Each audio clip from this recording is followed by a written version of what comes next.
Baru 2 hari tak minum. Sudah sangat rindu. Walaupun sekarang ialah pukul 7.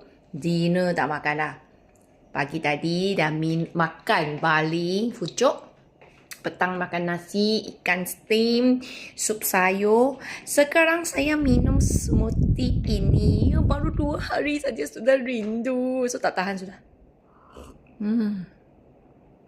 Saya akan rindu.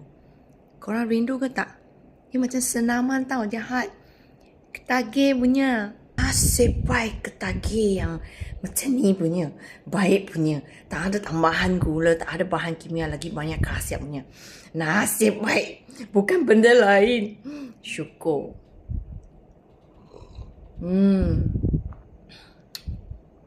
Ini malam mesti siap tidur Lena. Siap lagi minum koko punya flavor.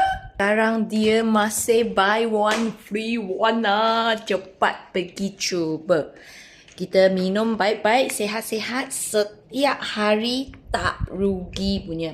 3 perisa. Waktu Mami paling suka yang inilah. Sebab ini kalau kita mix dengan banana is perfect. Sangat sedap. Kalau korang tak ada letak itu buah-buahan, mungkin dia ada pahit sikit sebab kan dalam tak ada sebarang tambahan-tambahan pemanis ke gula semua dia tak ada kan.